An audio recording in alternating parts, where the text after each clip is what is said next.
19வது வசனத்துல அது என்னவெனில், தேவன் உலகத்தாருடைய பாவங்களை எண்ணாமல் கிறிஸ்துவுக்குள் அவர்களை தமக்கு ஒப்புரவாக்குதலின் உபதேசத்தை எங்களிடத்தில் ஒப்புவித்தார். நம்முடைய கொடுத்த பொறுப்பு உக்காணத்துவம்.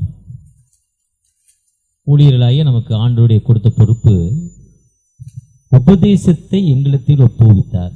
ஒப்புரவாக்குதலின் உபதேசம். இது திருவிலியத்தில் என்ன போட்டிருக்குன்னு பார்த்தேன். திருவிலியத்திலும் ஒப்புரவம் தான் போட்டிருக்கு, இணைவது.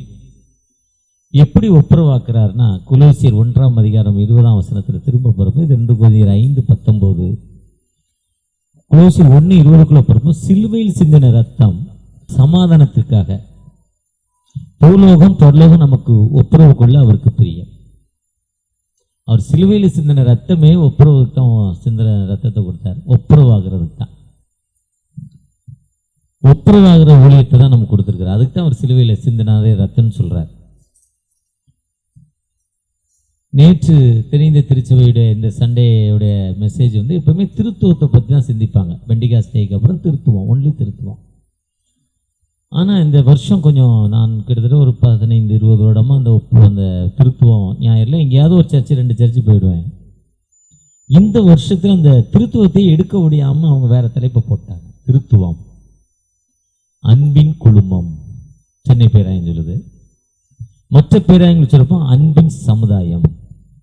இன்னொரு பேராயம் சொல்லுது அன்பின் ஐக்கியம்.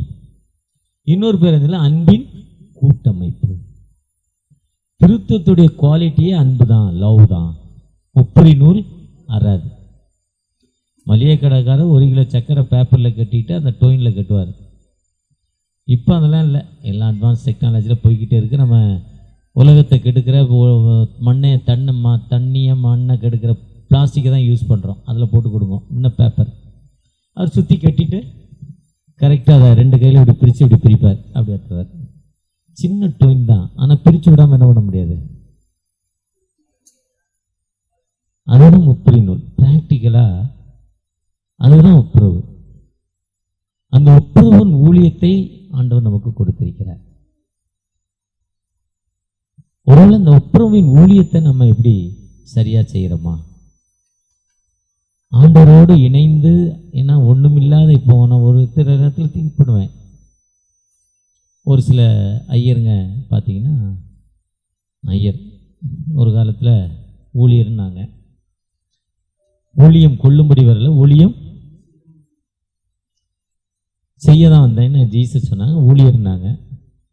பிறகு ப்ரெஸ்பிரைட்டர், அதுக்கப்புறம் ப்ரெஸ்பிரைட்டர் சேர்மன், பிறகு சேர்மன் ப்ரெஸ்பிரைட்டர்.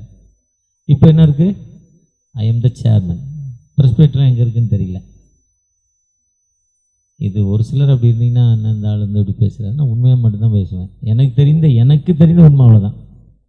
நிறைய பேர் இன்னைக்கு ஜூனியர்ஸ், ஒரு 15 வருஷத்து 20 வருஷத்துலேருந்து வரவங்க நிறைய பேர் எப்படி இருக்காங்கன்னா, 100 பேரில் ஒரு 9 பேர் ஐ எம் த சேர்மன், நான் தாங்க சேர்மன். இப்போ என்ன போயிடுச்சு? ப்ரெஸ்பிரைட்டர் போயிடுச்சு, ஊழியர் போயிடுச்சு. ஆனால் இயேசு கிறிஸ்து நேற்றையுடைய தலைப்பு மார்க் 1ஆம் அதிகாரத்தில் அவருடைய கால்களை அழுப்பதற்கு நான் பாத்திரம் இல்லைன்னு யோவான் சொன்னார். பாதரட்சை அவுக்க முடியாது, ஏன்னா அவர் அவ்வளோ பவர்ஃபுல் மேன், அவ்வளோ உயரமான மனிதர்னாரு. ஆனால் இயேசு என்ன பண்ணார்? யோவானில் 13ஆம் அதிகாரத்தில் காலை கழுவிட்டார். இப்போ யோவான் சனாய்க்கு செத்து போனார். இவருடைய தாழ்மை எந்த அளவுக்கு இருக்கு? அதை விட கீழே வந்துட்டார். அதை தான் TLC ஐயர் சீனியர் ரிட்டையர்ட் ஆனவர், நல்ல செய்தியாளர். எனக்கு இப்போ அவர் புதுக்கோட்டைக்கெல்லாம் பார்த்துனாங்க. எனக்கு ரொம்ப பிடிச்சவர். 2க்குள்ள டிஃப்ரெண்டாக ஒரு 25 வருஷத்துக்கு முன்னாடி பிரசங்கம் பண்ணார். எனக்கு அவர் பேர் டக்குன்னு ஞாபகம் இல்லை. ரொம்ப சீனியர், இப்போ இருக்கார், நல்ல செய்தியாளர். நான் இந்த இடத்தில் பேசி கொண்டிருக்கிறேன் பாரு, இந்த இடத்தில் சொல்லிக் கொடுற நல்ல ஒரு செய்தியாளர். அப்போ நம்ம எப்படிப்பட்ட ஒரு நம்முடைய ஒப்புரவு எப்படி இருக்கு? ஐயர் ஆகும்னா ஐயர் கிடைக்குமாங்கிறோம். இப்போ சென்னை பேராயத்தில் பார்த்தீங்கன்னா பிடி ஸ்டூடெண்ட்டு டைசிஸ் எடுத்துட்டா எடுத்த நாள் 1 வருஷம் போடுவாங்க.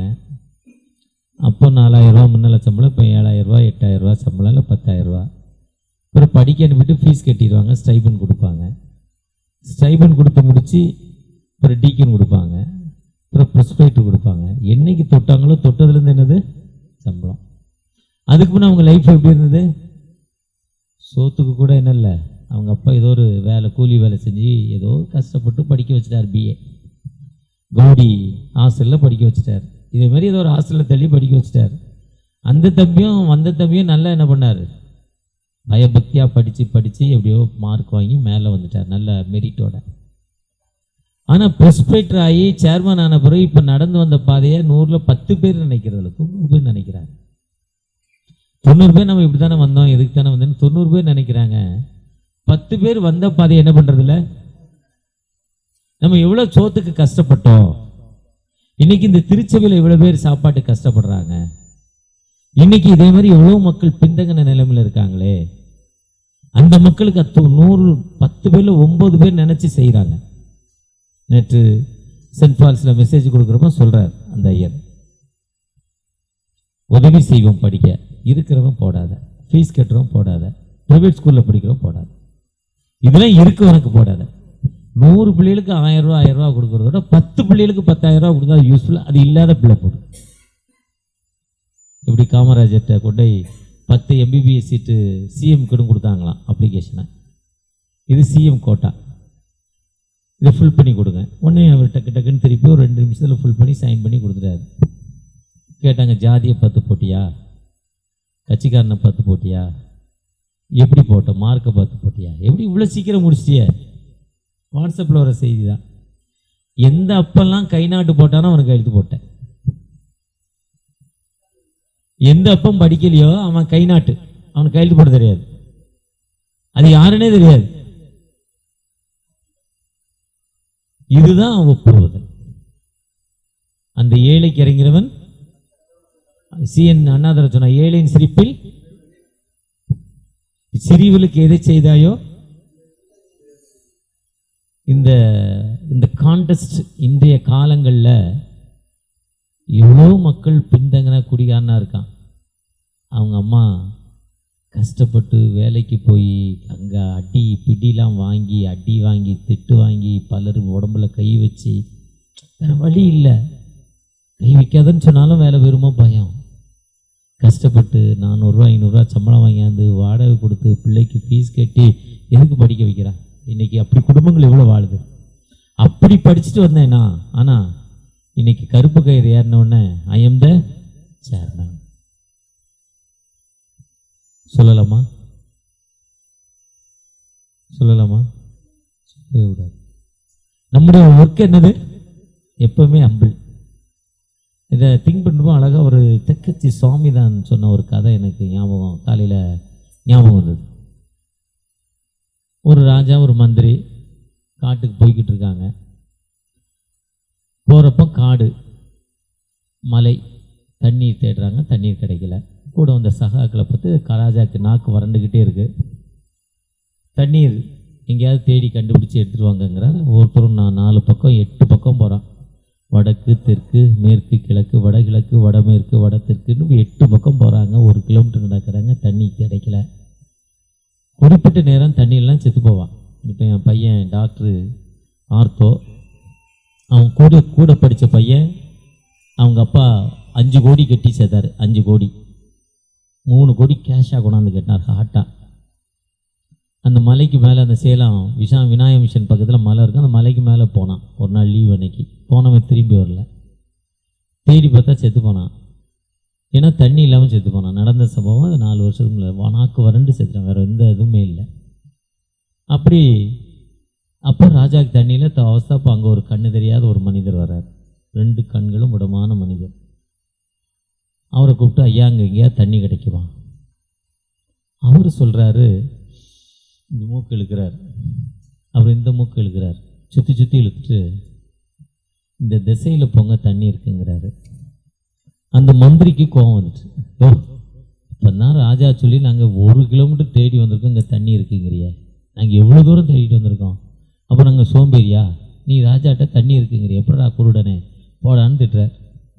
தோத்திரம், தண்ணி இந்த திசையில் இருக்குது சொல்கிறேன், வேணா போய் பார் சொல்லிட்டார். ராஜாவும் தண்ணி வரலுது, அப்பா போய் பார்த்துட்டு தான் வாங்கலப்பாங்கிறாரு. அவங்களும் ஒரு 2 கிலோமீட்டர் போனால் அங்கே தண்ணி இருக்குது, ஒரு குளம் இருக்குது, குளத்தில் தண்ணி இருந்துச்சு, ஒரு லேக். தண்ணி எடுத்தாந்து கொடுத்தாங்க. குடித்தோடனே ராஜா சொன்னார், முதல்ல சொல்லிட்டாங்க தண்ணி இல்லைன்னா கழுத்தை வெட்டிடுவேன்ட்டார் டாக்டர் ராஜா. 2 கிலோமீட்டர் போங்க தண்ணி இருக்குன்ட்டார்.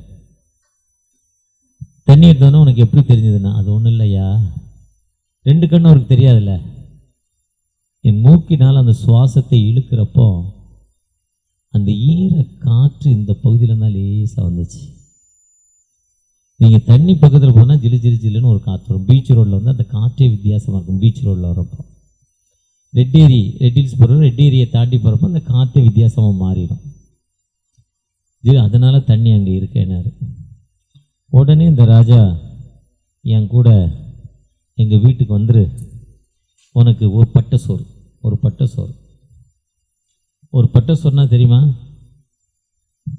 இந்த தஞ்சாவூர் தாண்டி போனீங்கன்னா ஹோட்டலுங்க ஐயாவுக்கு ஒரு பட்டை, சும்மா சாப்பாடு, பட்டைன்னு ஒரு தட்டில் கொண்டு வந்து ஐயாவுக்கு ஒரு பட்டை, இந்த ஐயாவுக்கு 2 பட்டை, நம்பர் 1 டேபிளுக்கு 5 பட்டைம்மா, 5 பேர் உட்காந்துருப்பாங்க. ஒரு தட்டில் கொடுக்குற சோத்துக்கு பேர் என்னது, பட்டை சோறு. உனக்குவா ஒரு பட்டை சோறு தரேன்னார். இந்த குருடருக்கு வந்து இந்த முடியாதவருக்கு இது வசதியாக போச்சு. ராஜா அரண்மனையில் போய் உட்காந்து டெய்லி ஒரு பட்டை சோறு அவர் கொடுத்துட்றாங்க. தினம் ஒரு பட்டை சோறு சாப்பிட்டுக்கிட்டே இருக்கிறார். கொஞ்ச நாள் கழித்து ஒரு வைர வியாபாரி வர்றார். வைர வியாபாரி வந்து வைரத்தை விற்க வர்றார். ரொம்ப காஸ்ட்லி, சாதாரண விலை 5 ரூபானா அவர் 500 ரூபா சொல்கிறார். ஸ்பெஷல் வைரம் கிடைக்காதுன்னு சொல்கிறார். உடனே ராஜா ஏமாந்துடக்கூடாது என்பதற்காக பலரை கூப்பிட்டு டெஸ்ட் பண்ணுறார். ஒருத்தர் நல்லதுங்கிறாரு, ஒருத்தர் டூப்ளிகேட்டுங்கிறார், ஒருத்தர் நல்லதுங்கிறாரு, ஒரு என்னன்னே புரியல, குழப்பம். ராஜாக்கு அப்போ அந்த குருடூர் ஞாபகம் வருது. இந்த மனுஷன் மூக்கில் இழுத்து சொன்னானே தண்ணி இருக்குன்னு அவன்கிட்ட கேட்டு பார்க்கலான்னு அந்த பிச்சைக்காரன் வெளியே உட்கார வச்சுருக்காங்க. ஒரு ஷெட்டில் பின்னால் நாய் ஷெட்டில் அவனை கூப்பிட்றாங்க. இந்த வைரம் ஒரிஜினலாக டூப்ளிகேட்டா? வைரத்தை பற்றி நேற்று வாட்ஸ்அப்பில் நீங்களும் கேட்டிருப்பீங்க. 160 கிலோமீட்டர் பூமிக்கு அடியில் இருக்கான். 160 கிலோமீட்டருக்கு அடியில் பூமிக்கு அடியில் இருக்கான் வைரம். 160 கிலோமீட்டர் டிஸ்டன்ஸில் கீழே இருக்கான். அங்கே தான் வைரம் உருவாகுமா, விளையுமா. அந்த வைரத்தை கொடுத்தோன்னே இவர் இது ஒரிஜினல் இல்லைன்ட்டார்.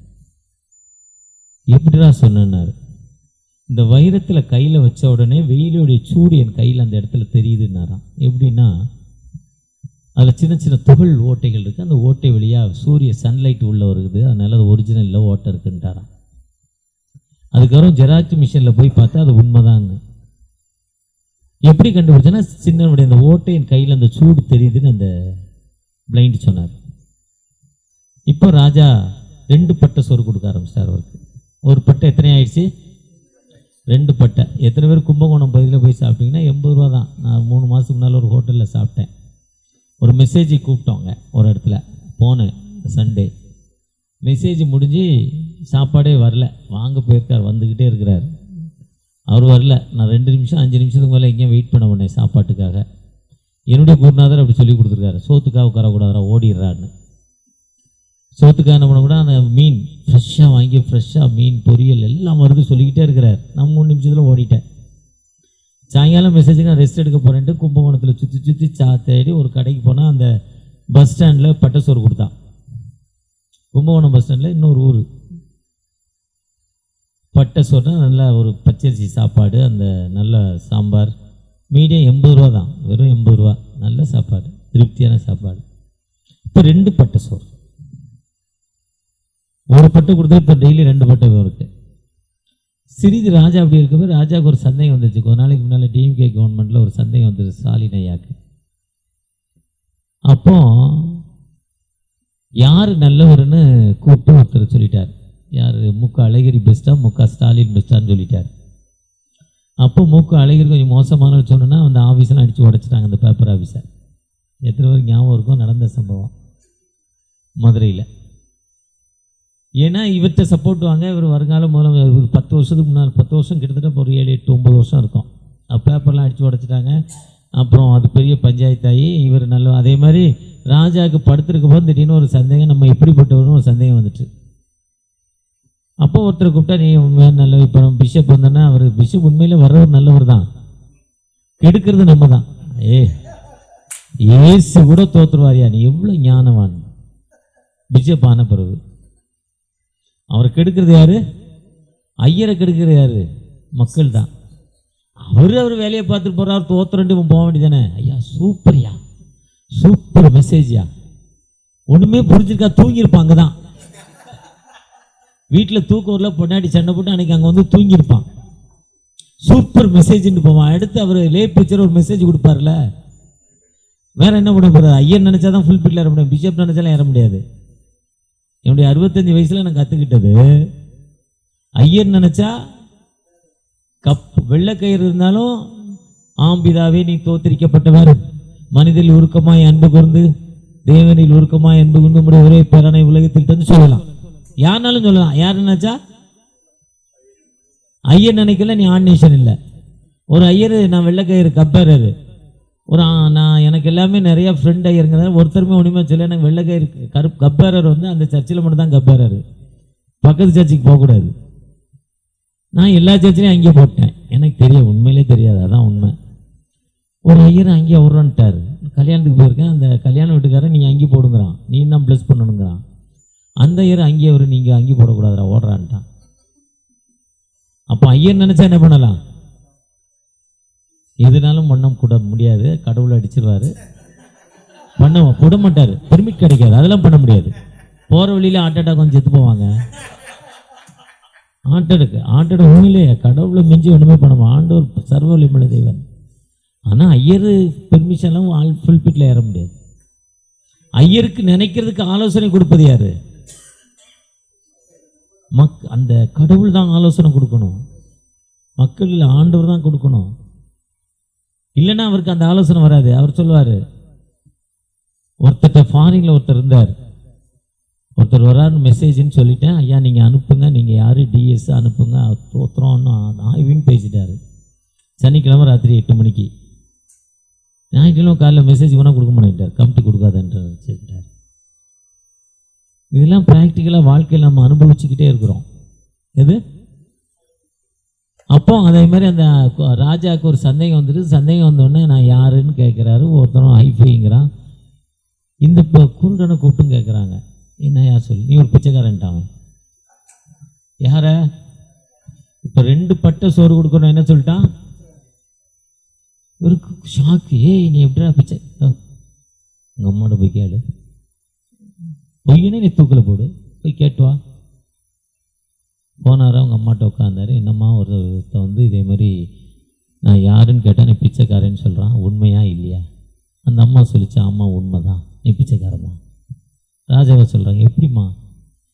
அது ஒன்றும் இல்லடா, அவங்க அப்பா என்னைய கல்யாணம் பண்ணி 15 வருஷம் 9 பிள்ளைங்க பிறந்து செத்து போச்சு. 10வது பிள்ளை கன்சீவ் ஆகி அது பிறந்து செத்து போச்சுன்னா வேற கல்யாணம், வேற ராணியை கொண்டு வந்து அவங்க அப்பா சொன்னார். 10வது பிள்ளையும் இறந்து ஹாஸ்பிட்டல் அரசாங்கத்தில் செத்து போச்சு. இப்போ என் மருமகன் ராஜா இன்னொரு பொண்ணை கல்யாணம் பண்ண போகிறான்னு பக்கத்து வீட்டில் ஒரு பிச்சைக்காரி குழந்தை தூக்கி, எனக்கு அவளுக்கு ஒரு 1000 ரூபா கொடுத்து அந்த குழந்தை தூக்கி என் பக்கத்தில் போட்டாங்க. உண்மையிலேயே பிச்சைக்காரன் தான். உண்மையிலே நீ யாரு? எனக்கு ஒரிஜினல் இல்லை, இருந்தாலும் என் பிள்ளை இப்போ நீ தான் என் பிள்ளை, இதுதான் உண்மை. அவருக்கு ஒரே ஷாக்கு. அந்த குருன்ட்ட போய் கேட்குற, எப்படா நீ பிச்சைக்காரன்னா? சாக கிடந்த மூக்கில் உறிஞ்சி இங்கே தண்ணி இருக்குன்னு, நீ நல்லவனா என்ன பண்ணிக்கணும், உன்னை முத்து மாலையை போட்டு எனக்கு ஒரு அரச பதவியை கொடுத்துருக்கணும். நீ பிச்சைக்காரங்க போய் பட்ட சோறு கொடுத்துடலாம்.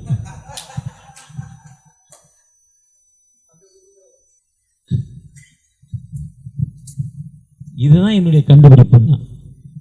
அப்போ இப்போ சமூகத்தில் நமக்கு என்ன ஒரு உதவி, அந்த அந்தஸ்து குருவானவர்னா இந்த ஃபுல் பீட்டில் உட்காந்துக்கலாம், பிஷப் பக்கத்தில் உட்காந்து சாப்பிடலாம். பிஷப் வந்தால் white rice, chapati, puri, chicken, mutton, beef, vegetarian, எத்தனை ஐட்டம் இருக்கோ ஒரு 15-20 ஐட்டம் வரும். ஒன்றா உட்காந்து சாப்பிட்டுக்கலாம் பிஷப் கூட இருந்தால். பிஷப் யாரை கூடுவார்? ஏரியா சேர்மனை கூட தெரிஞ்சவனை மட்டும் தான் கூடுவார், ஃப்ரெண்டை மட்டும் தான் கூடுவார். கூஜாடி ஜல்ரா தட்டவர் மட்டும் தான் பிஷப் கூடுவார். உண்மையா இல்லையா? உண்மையா இல்லையா? நான் உண்மையை மட்டும் தான் சொல்லிட்டு இருக்கேன்.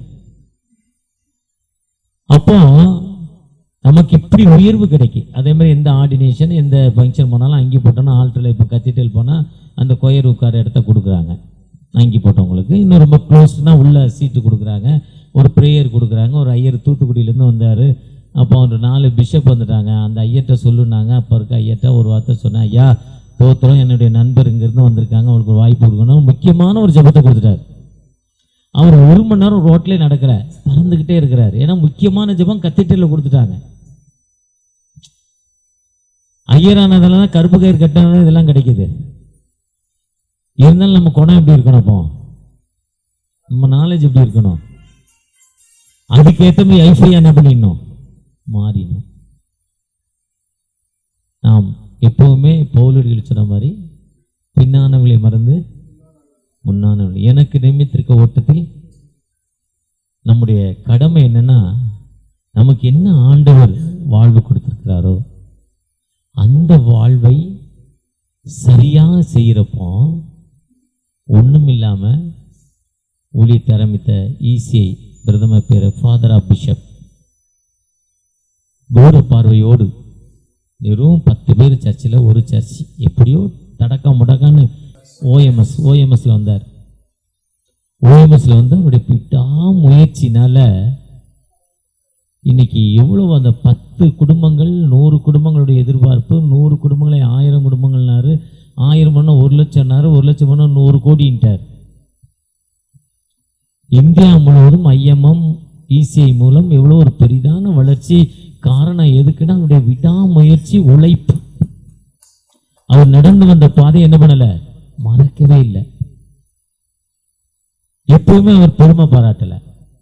நீங்க ராத்திரி 12:30 மணிக்கு ஃபோன் அடிச்சாலும் உங்க பேரை சொல்லி சொல்லுங்க தம்பிம்பார்.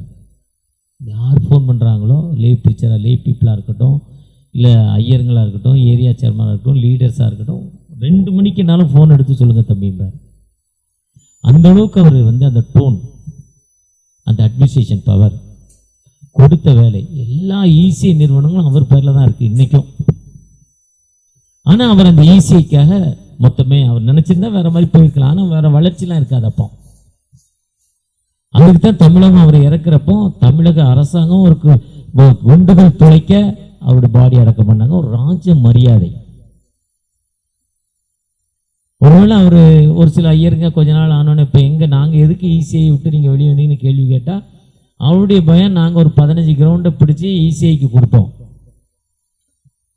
அது ஒரு கவர்மெண்ட் இடம், கலெக்டர் லேண்டு.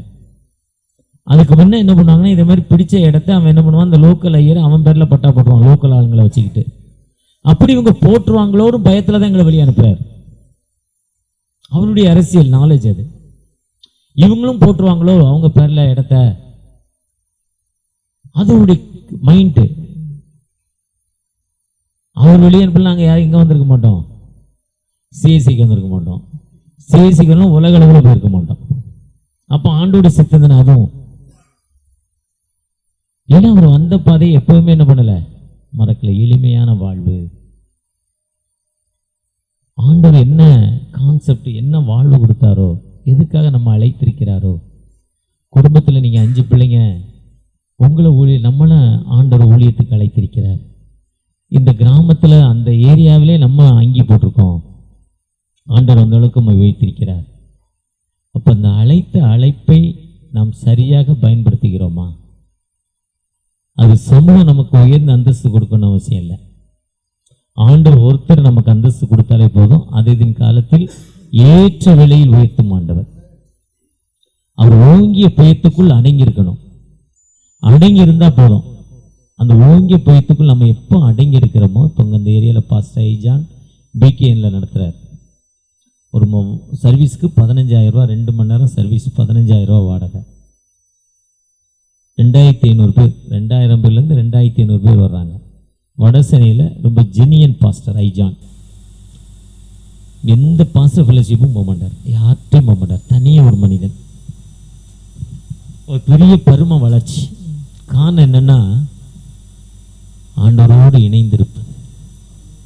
ஏஜி மோகன் டிசம்பர் 31ஆம் தேதி அவருடைய சர்வீஸில் அட்டன் பண்ணது கடந்த 50,000 பேர், 50,000.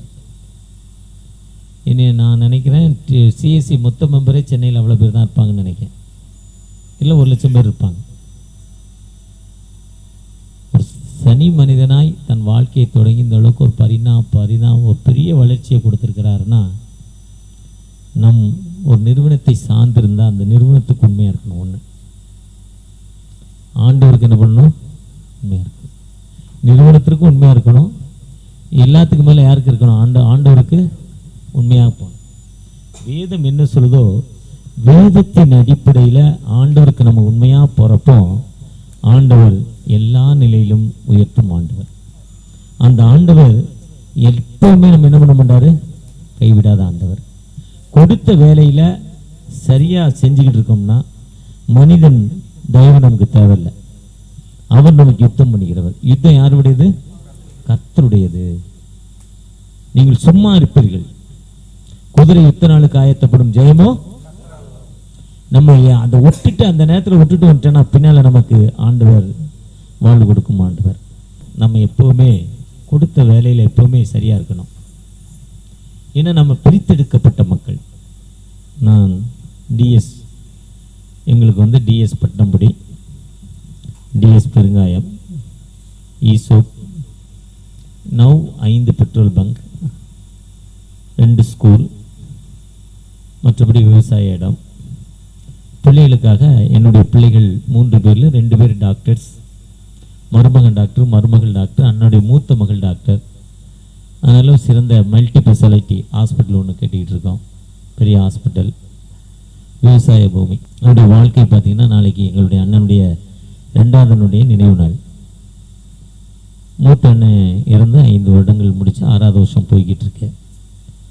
அவருடைய ஆரம்ப காலம் அவங்களுடைய முதலீடு என்பது சொந்த சைக்கிள் கூட இல்லை. அன்னைக்கு சைக்கிள் விலையே 2 ரூபா, வாடகை 10 காசு ஒரு மணி நேரத்துக்கு. 10 காசு இல்லை, 10 காசு கம்மி. ஒரு நாளைக்கு தான் 10 காசு, 2 காசு 3 காசு அவர் ஆரம்பிக்கிறப்போ. அன்னைக்கு காலனா அரையனா இருந்துச்சு. ஒரு நாளைக்கெல்லாம் 1 காசு தான் வாடகை இருந்திருக்கும். காலனா அரையனா காலம் அன்னைக்கு. நம்ம வேல்யூ அமெரிக்க டாலரோட அதிகமாக இருந்திருக்கு, ஜெர்மன் டாலரை விட அதிகம். அப்படிப்பட்ட காலங்களை அனுப்புகிறோம். இன்றைக்கும் ஒரு சிலர் எங்களை பிடிக்காரன் தான் சொல்லுவான். பிடிக்காதவன் காசு வாங்குறவரே வாங்கிடுவான், கொடுக்கலன்னா பிடிக்காரன்ட்டு போயிடுவான். அதெல்லாம் பிரச்சனை இல்லை. அவங்க அப்பாவும் அப்படியாவது ஒரு மனதேனாகட்டும், சாந்தியாகட்டும், சமாதானமாகட்டும். ஆனால் வாழ்க்கை பயணத்தை தொடங்குறப்போ ஒன்றுமில்லாத இன்னைக்கு ஆண்டவர் இன்னைக்கு சமூகத்தில் இன்னைக்கு உயர்த்திருக்கிறாருன்னா அவருடைய கிருபை. 4 பேரில் ஒருத்தருக்கு திருநெல்வேலி பேராயர் கூப்பிட்டு ஆர்டினேஷன் கொடுத்துருக்கிறார். ஐஎம்எஸ் பிரசிடெண்ட்டுங்கிற ஒரு போஸ்டிங் 2200 பேர் இன்னைக்கு வேலை செய்கிறாங்க. இந்தியாவில் அனைத்து மாநிலங்களிலும் ஐஎம்எஸ் உடைய பிரான்ச்சஸ் இருக்குது. எந்த ஊரில் இறங்கினாலும் ஒரு ஐஎம்எஸ் ஊழியக்காரர் ஃபோன் பண்ணால் உடனே எனக்கு உதவி செய்வாங்க. கார் வேணும், பணம் வேணும், சாப்பாடு வாங்கி கொடுக்கணும், உதவி செய்யணும். ஐஎம்எஸ் ஊழியர்கள் தமிழ்காரங்க இந்தியா முழுவதும். அப்போ ஆண்டவர் நம்ம ஒன்றும் இல்லாத நம்ம என்ன பண்ணார், அந்த பிஷப் கூப்பிட்டு நீ ஐஎம்எஸ் எனக்கு இப்போ ஆர்டினேஷன் கொடுக்கணுங்கிற ஒரே நோக்கத்துக்காக ஐஎம்எஸ் பிரசிடென்ட் ஆகி ஆர்டினேஷன் கொடுத்தாரு. எனக்கு மட்டும் கொடுத்தா பொடிக்காரனை கொடுத்துருவானேன்னு இன்னொரு ஐஎம்எஸ்காரனை கூப்பிட்டு ஆர்டினேஷன் கொடுத்துட்டார். ஹானோரியா ஏன்னா சும்மா கொடுத்தா துட்டு வாங்கிட்டாரு 1 லட்ச ரூபான்னு சொல்லுவான். எதனாலும் சொல்லலாம்ல. அப்படி நமக்கு சமூகத்தில் உயர்த்தின நாம் ஆண்டவருக்கு சரியா நம்ம வேலையை செய்கிறோமா?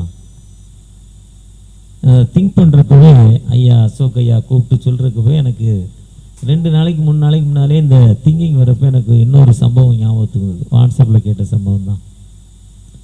நீங்கள் இங்கே தருமபுரி ஒக்கனைக்கல் போயிருப்பீங்க, பரிசலில் போயிருப்பீங்க.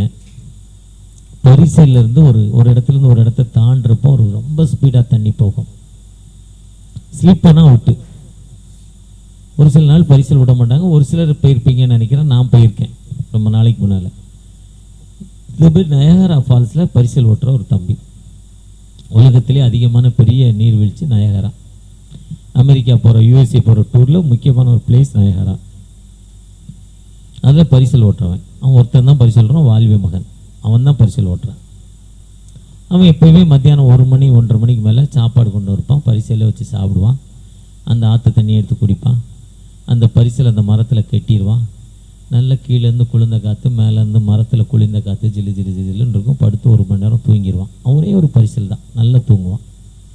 திரும்ப எடுத்து ஓட்டுவான். அவனுடைய வழக்கம் அது. அந்த 1 மணிக்கு யார் கூப்பிட்டாலும் போக மாட்டான். யார் கூப்பிட்டாலும் என்ன பண்ண மாட்டான், போக மாட்டான்.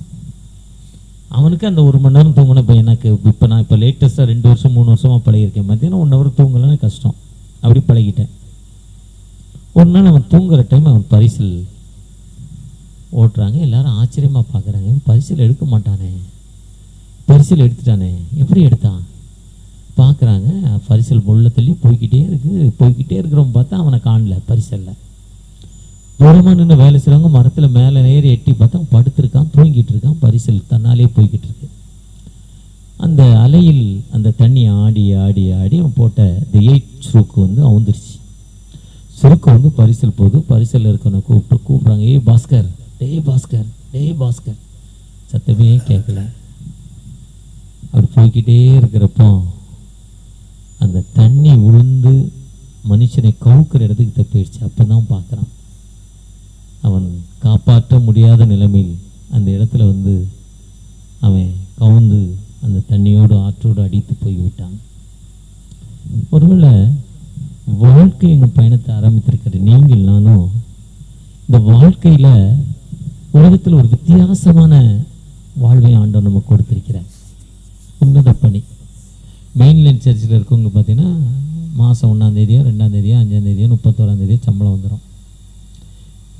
மெயின்லைன் சர்ச்சின்னு சொல்லி ஒரு சிலர் சம்பளமே இருக்காது, அது கொஞ்சம் லேட்டாக வரும். பெண்டிகா சர்ச்சு பார்த்தீங்கன்னா எங்களுக்கு ஒன்றுமே இல்லை, முழங்கால் போட்ட ஜபந்தாம்மா.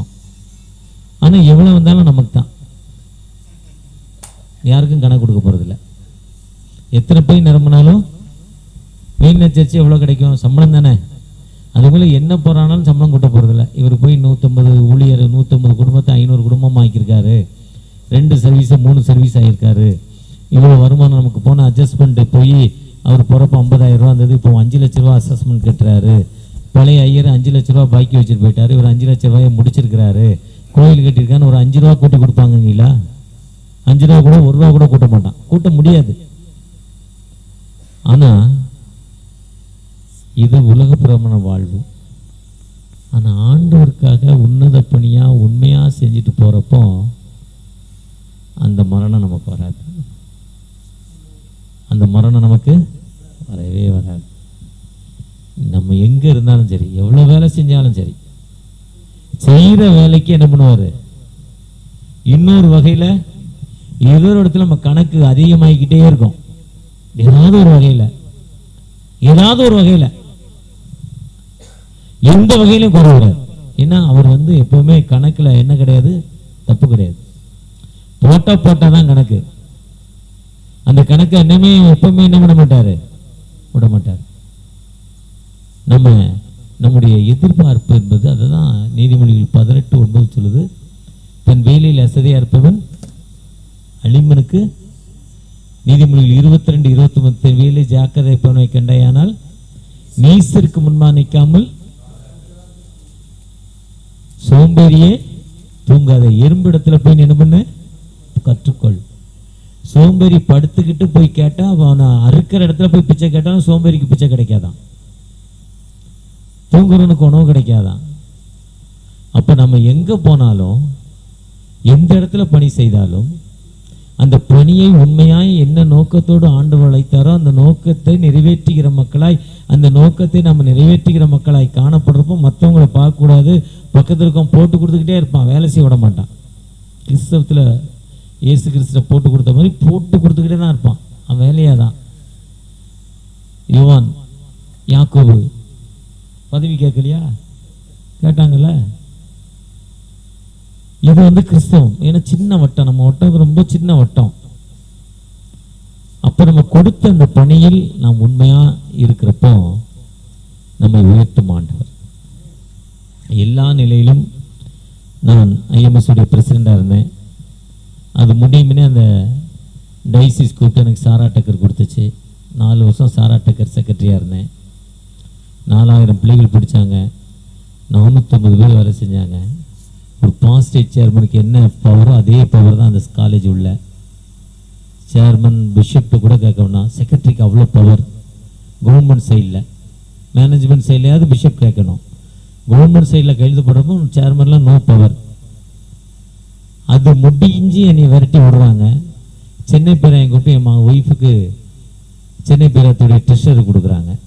அவங்க விரட்டி விடுறாங்க, போய் சார்ஜ் எடுக்கிறாங்க. இங்கே அடுத்து சென்னை போய் என் மருமனுக்கு எம்டி, ஒரு காலேஜில் ஒரு ஹாஸ்பிட்டலில் managing director, MD, medical superintendent, MS கொடுக்குறாங்க. இது முடியறதுக்குள்ளே, அந்த ஐஎம்எஸ் முடியறதுக்குள்ளே காலேஜிலேருந்து அனுப்ப போகிறாங்கன்னு கூப்பிட்டு என்எம்எஸ் கொடுக்குறாங்க. என்எம்எஸ்ல ஒரு இருந்த ட்ரெஷரர் அவசர காலம் நிமித்தமாக போயிடுறார், வேண்டான்னு போல நான் ஊருக்கு போகிறேங்கிறார். அப்போ அந்த நேரத்தில் பார்த்தீங்கன்னா பிஷப் சார்ஜ் ஜீவனும் எனக்கு இருக்கிற ஜிஎஸும் இணைஞ்சு, பழைய போன ஜிஎஸும் நினைஞ்சு, முந்தின பழைய ஜிஎஸும் இணைஞ்சு, அசோசியேட் பிஷப் சர்மாவும் 4 பேரும் இணைஞ்சு யாரை போடலாம், இன்னொருத்தர் ஐஎம்எஸ்ல வந்து இருக்கா அவரை தூக்கி போடுறாங்க. எலெக்ஷனே இல்லாமல் அடிக்கிறாங்க. அப்போ நம்ம பதவியை தேடி என்ன பண்ண வேண்டாம், போக வேண்டாம். இன்னைக்கு கண்ணீரோடு காலேஜ்லேருந்து அனுப்புனாங்க. ஆனால் அதே காலேஜ், அது எந்த பிஷப் நீ விரட்டினாரோ அதே பிஷப் திரும்ப ஆர்டர் கொடுக்குறாரு. அவருடைய கையாலே ஆர்டர் கொடுக்க வைக்கிறாரு. எவ்வளோ மக்கள் கண்ணீரோடு ஜெபம் பண்ணாங்க காலேஜில். நான் ஜெபம் பண்ணேன்னா ஜெபம் பண்ணி அவங்க வெட்டிட்டாங்க, கேஸ் முடிஞ்சிட்டு. அப்போ நான் நினச்சேன், என்ன தகப்பனே உமக்கு சித்தம் இல்லையா, தோத்திரம் ஆண்டவரேன்னு உமக்கு தோத்திரம், உம்ம சித்தம்னு முடிச்சுட்டு விட்டுட்டேன். ஆனால் எதிர்பார்ப்பு நினைப்பதற்கும் எண்ணுவதற்கும் மேலான காரியங்களை செய்யும் ஆண்டவர். ஆண்டவருடைய உன்னத பணியை நம்ம எப்பவுமே உண்மையாக செய்கிறப்போ எல்லா நிலையிலும் உயர்த்தும் ஆண்டவர். நான் இந்த ஷாலம் மினிஸ்ட்ரி தேவதாஸ் அவருடைய பிரதர் இம்மானுவேல் பால் ஐஎம்எஸ்ல இருக்கார். அவர் வந்து எஃப்எம்பிவி, யார், ஷாலம். அவருடைய மனைவி வந்து ஐஎம்எஸ். அவர் ஒரு பொண்ணை தேடி போகிறார், ஒரு மிஷன் பொண்ணை. அவருக்கு அம்மா அப்பா கிடையாது. திருடிட்டான்னு ஓரம் கட்டி விடுறாங்க. கண்ணீரோடு ஒரு இடத்துல இருக்கிறப்போ ஒரு ஊழியர், சாதாரண ஊழியக்காரர் ஜெபம் பண்ணி, நீ ஊழியக்காரன்னு நமக்கு சொல்கிறார். அப்போ எஃப்எம்பியில் போகிறார், ஒரு பொண்ணு தேடி போகிறாரு. அந்த பொண்ணு இல்லை. ஒரு மிஷினரி தான் கூப்பிட்டு போகிறார். அந்த பொண்ணு இல்லைன்னா வேறு ஏதாவது மிஷினரி பாருங்கன்னா அந்த பொண்ணு இல்லை. இன்னொரு வீடு திறந்துருக்கு, இந்த வீட்லேயும் மிஷினரி இருக்காங்க. அங்கே 3 பொம்பளை பிள்ளைங்க. இந்த மிஷினரி வீட்டில் அப்பா இல்லை. இந்த வீட்டில் ஒரு பொண்ணு கல்யாணத்துக்கு ரெடியாக இருக்கும். உடனே அந்த பொண்ணை பார்ப்போங்கிறாங்க. அந்த பொண்ணை பார்க்குறாங்க, கல்யாணம் பண்ணுறாங்க, ஐஎம்எஸ். அந்த பொண்ணுடைய தனித்தன்மைன்னா வேலை கிடைக்கி, கவர்மெண்ட்டில் போஸ்ட்மேன் வேலை கிடைக்கும். அவங்க அம்மா சொல்லுது, போஸ்ட்மேன் வேலைக்கு போ, 5 வருஷம் கழிச்சு ஐஎம்எஸ் ஊழியத்துக்கு போ. இப்போ போனால் 2 தங்கச்சி கல்யாணம் பண்ணி உனக்கு கல்யாணம் பண்ணி அப்புறம் ஐஎம்எஸ் ஊழியக்காரியா பேர், இப்போ சம்பளம் வரட்டும், கவர்மெண்ட் சம்பளம் வரட்டும் போங்குது. அது பேட்ரிக் சர்ச்சில் போய் குச்சிக்கிட்டு போட்டு குளிக்க கிட்டா நீ ஐஎம்எஸ்ன்னு வருது, ஐஎம்எஸ்க்கு வந்துடுது. ஐஎம்எஸ் ஊழியத்துக்கு வந்து இந்த இவரை வந்து கல்யாணம் பண்ணது. 2 பேரும் சேர்ந்த பிறகு அந்த அம்மா என்ன இருந்தாலும் நீங்கள் மிஷினரியை பார்த்தீங்கன்னா இங்கேருந்து அங்கே போய் லவ் பண்ணி, அங்கே இருக்க ஆம்பளையை லவ் பண்ணி கல்யாணம் பண்ணிட்டு அவனை தமிழ் பேச வச்சுருவா. இங்கே இருக்க ஆம்பளை போய் அங்கே லவ் பண்ணி பொம்பளை கல்யாணம் பண்ணால் இவன் தமிழே மறந்துடுவான். நான் கற்றுக்கிட்டது. ஏன்னா ஐயா நம்ம மிஞ்சி என்ன பண்ண முடியாது, போக முடியாது. தொல்லை வில்லங்க குடியிருக்க முடியாது. எல்லார் வீட்லேயும் உள்ளது, எங்கள் வீட்லேயும் வாசல் இருக்குது, அதான் சொல்கிறேன். அப்படி அவர் ஐஎம்எஸ்க்கு வந்துட்டார். ஐஎம்எஸ்ல வந்து ஐஎம்எஸ் நாம் சொன்னால் 7 வருஷம் 10 வருஷம் தூக்கிடுவாங்க. அந்த இடத்துல இருந்து பாஸ்டேட்லேருந்து தூக்குற மாதிரி அவரை தூக்குறாங்க. அவர் சொல்லார், என்னுடைய கடவுளுடைய தூர பார்வை இந்த மக்கள் தான், பீலியன மக்கள். குஜராத்து, ராஜஸ்தான், மத்திய பிரதேஷ் 3 ஸ்டேட்டும் சேர்ற இடம் பீலினம். அவங்களுடைய நல்ல பழக்கம்னா சாராயம் சொந்தமாக காய்ச்சி தான் குடிப்பாங்க. நம்ம பிறந்தவுடனே குழந்தைக்கு கழுதப்பால் ஊற்றுறப்ப இவங்க சாராயம் தான் ஊற்றுவாங்க. பிறந்த உடனே சாராயம் தான் கொடுப்பாங்க குழந்தைக்கு. நம்ம திருமண வீட்டில் பாயசம் கொடுக்குறோமோ இவங்க சாராயம் கொடுப்பாங்க. இதான் மக்களுங்கிற ஐஎம்எஸ். அதனால போடாங்குது. ஐஎம்எஸ் அதுக்கு மேலே பேசாது, சட்டம் தான். 5 வருஷம் முடிஞ்சோன்னா நம்ம பெட்டியை தூக்கலாம், சஸ்பெண்ட் பண்ணிடுவாங்க. ஏதோ நடந்துடும். ஏன்னா கையெழுத்து வாங்கி தான் ஆர்டினேஷனே கொடுக்குறாங்க. எந்த இடம் காட்டின்னு அம்மிடம் செல்வேன், வேற சட்டமே பேச முடியாது. அவர் போக மாட்டேங்காரு, தூக்கிட்டாங்க. அவர் போகல, அங்கேயே இருந்துட்டார். இப்போ சம்பளம் இல்லை, ஒன்றுமே இல்லாமல் ஊழியத்தை ஆரம்பித்து இன்னைக்கு 1350 ஊழியர்கள் அவருக்கு கீழே 850 சர்ச்சு கட்டியிருக்காரு. ஒரு 15-20 வருஷத்தில் 850 சர்ச்சு. ஷாலம் மினிஸ்ட்ரி. மோகன் சி லாசரஸ் மாதத்துக்கு 10 லட்ச ரூபா கொடுக்காரு. எவ்ரி மந்த் 10 லட்ச ரூபா கொடுக்காரு. 2 வேன் 3 வேன் வாங்கி கொடுக்குறாரு. ஏன்னா அதில் அவரை பிரசிடென்ட் போட்டார். அவ்வளோதான், அதோ dummy piece president. IMS NMS president மாதிரி கையெழுத்து பண்ணி தான் போடணும், வேறு ஒன்றுமே கிடையாது. சேர் கூட இருக்காது உட்கார. அந்த ஆஃபீஸ் போனீங்கன்னா ஐஎம்எஸ் என்எம்எஸ் போனீங்கன்னா பிரசிடென்ட் பிஷப் தான் பிரசிடென்ட் என்எம்எஸ்ல. சேர் கிடையாது, உட்கார சேர் கிடையாது. ஜிஎஸ் சேர்ல தான் உட்காரணும். ஓசியில் ஜிஎஸ் எந்திக்கணும்னா பக்கத்தில் தான் உட்காரணும். அதான் உண்மை. ஏன்னா என்ன என்எம்எஸ்ல அனுபவத்தில் சொல்கிறேன், ஐஎம்எஸ்ல சொல்கிறேன்.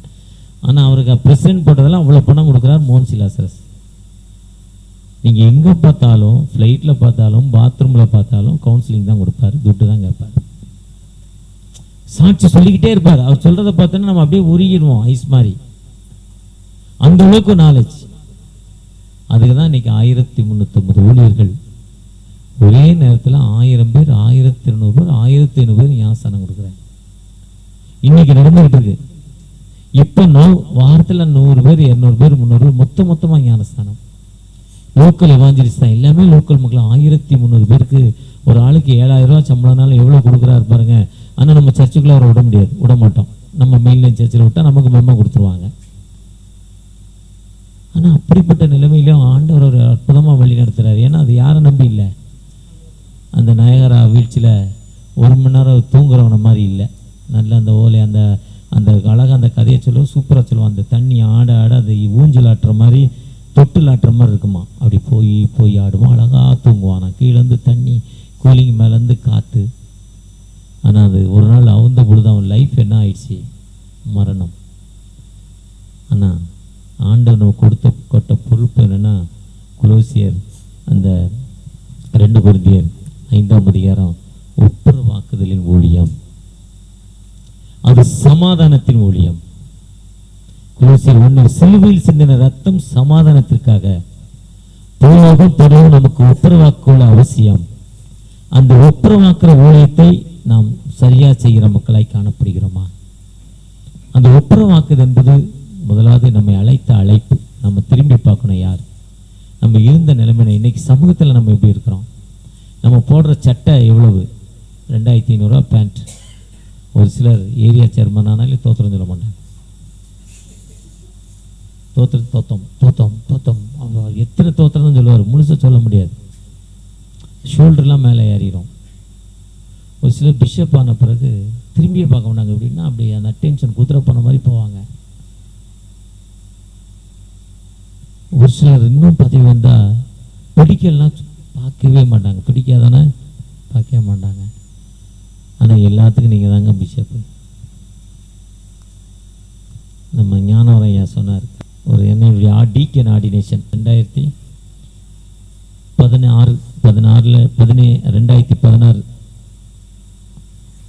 டீக்கன் ஆர்டினேஷன் எனக்கு ஜூலை 3 10 நாளில் கிளாஸ் 3 நாள் ரிட்ரீட்டு. ஒரு ஐயர் ஒருத்தரை மெசேஜுக்கு கூப்பிட்டார். மெசேஜுக்கும் கூப்பிட்டோன்னு எவ்வளோ பேர் தம்பி இருப்பாங்கன்னாராம். 2500 பேர் இல்லை 3000 பேருன்னு சொன்னாராம். மெசேஜுக்கு போனால் ரொம்ப அப்படி ஷோல்டர்லாம் 2500 பேர் 3 பேர் இருப்போம். இப்போ இவர் கூப்பிடுவார், ஒரு பெரிய சர்ச்சுக்கு கூப்பிடுவாரான்னு ஏக்கம், சென்ட் பால்ஸுக்கு போனால் ஏக்கம், டக்கர் சர்ச்சுக்கு போகாமல் ஏக்கம். ஆனால் கிராமத்தில் இன்னும் ஒரு கிராமத்தில் 10 பேர் முன்னாடி சொன்னால் கிராமமே கேட்குறதுங்கிற நினைவு நமக்கு இல்லை. அவர் கூப்பிட்டோன்னே அவர் ரொம்ப கரெக்டாக டைமுக்கு போட்டு அப்படி நல்லா சட்டை போட்டு டை கட்டி ஷூ போட்டு பாலிஷ் போட்டு அப்படி சைனிங்காக அந்த இதெல்லாம் அந்த கிளட்சி காலர்லாம் போட்டு அப்படி ஜம்முன்னு போயிட்டார். 8:10 போயிட்டார். சர்ச்சில் ஐயர் மட்டும்தான் இருக்கார். குணத்தம் கழிச்சு தான் செக்ஷனே வந்தார். அப்புறம் ஒருத்தர் வந்தார், இவர் தான் செக்ரட்டரினார். மணி 8:35, தம்பி இல்லை.